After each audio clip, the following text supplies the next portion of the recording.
Salut tout le monde. Ces dernières semaines, j'ai eu l'occasion d'aller dans le cinéma Gaumont-Pathé multiplex de Montpellier afin de découvrir la 4DX. Alors je pense que la plupart d'entre vous voient à peu près de quoi je veux parler. Il s'agit de la nouvelle technologie mise en place actuellement seulement dans 2 cinémas, donc à parler la Villette à Paris et le multiplex à Montpellier. Je tenais vraiment à vous en parler parce que c'est quelque chose qui je trouve est super important et super intéressant dans le domaine du cinéma parce que la technologie évolue énormément ces dernières années et d'ailleurs c'est ce que j'ai pu remarquer lors de la 3D, l'arrivée de la 3D avec Avatar de James Cameron. À l'époque, ça m'avait fait quelque chose. Mais on peut être d'accord que maintenant, on s'y habitue et la 3D, ça ne fait plus autant d'effets qu'avant. Il y a certaines 3D qui marquent encore, comme par exemple la planète des singes.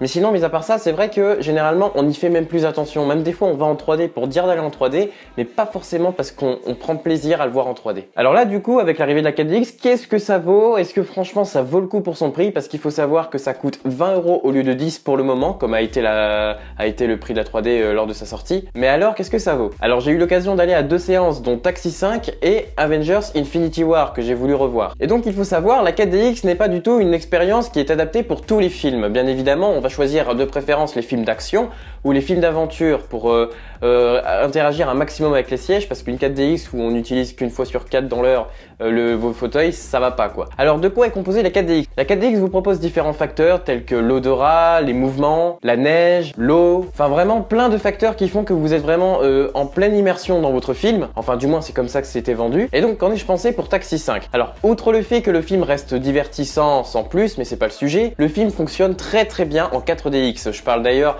surtout lors des scènes d'action en voiture. Encore une fois, lors des chocs, vous en prenez plein les côtes. Le fauteuil est fait exprès, un peu comme les fauteuils à massage, exprès pour vous mettre des coups. Au niveau des pieds, pareil. Si à la place du chauffard, vous prenez des cailloux au niveau des pieds, vous vous faites mal. Au niveau des pieds, pareil, il y aura un coup. Ou alors encore mieux, si vous prenez des coups de feu, des petits coups de feu comme ça, vous pouvez ressentir des petits jets d'air comme ça sur le côté de vos coups.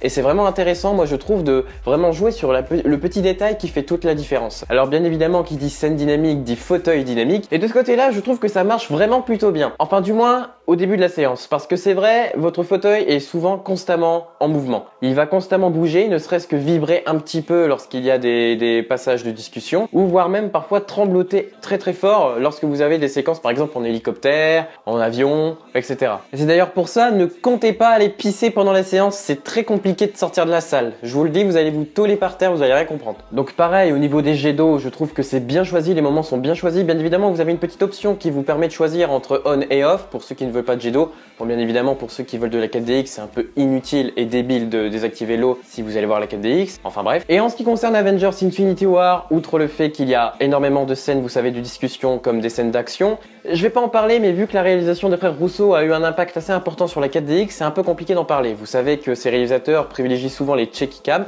Et j'ai rien contre les checky cam, mais c'est vrai que pour la 4DX, c'est un peu compliqué. Ils choisissent généralement des plans fixes, là où Joss Whedon, lui, utilisait des plans qui permettaient de virevolter un petit peu tout autour de la scène. Et pour la 4DX, c'est un peu dommage, parce que du coup, il y a moins d'action et on se sent moins assimilé dans l'événement, en fait. Je parle pas du film, je parle que de la 4DX. C'est là qu'on se rend compte que les séances peuvent être plus ou moins intéressantes suivant les films. Et pourtant, Dieu sait que j'étais plus intéressé pour aller voir Avengers en 4DX, mais Taxi 5, vu qu'il y a des scènes d'action en voiture, c'est beaucoup plus immersif. Alors conclusion, est-ce que je vous conseille la 4DX pour ceux qui ont l'occasion d'y aller? Oui, bien évidemment, mais pour une seule expérience ou une expérience vraiment occasionnelle, pas quelque chose où vous devez y aller vraiment plus couramment, c'est pas possible. Moi je trouve que pour le prix, 20 €, c'est encore un peu cher pour ce que c'est. C'est une expérience nouvelle, donc qui vaut le coup d'être essayée, bien évidemment, mais je n'y retournerai pas. Voilà, la 4DX était intéressante pour moi. Dieu sait que j'aurais voulu voir Star Wars 8 en 4DX parce qu'apparemment c'était l'un des meilleurs films qui fonctionnait bien avec cette nouvelle technologie. Mais j'en rassure les autres, normalement d'ici 2019 ou 2020, si James Cameron a toujours prévu ce qu'il voulait faire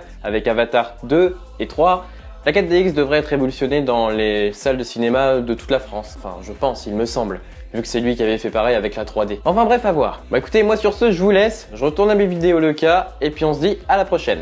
Salut à tous!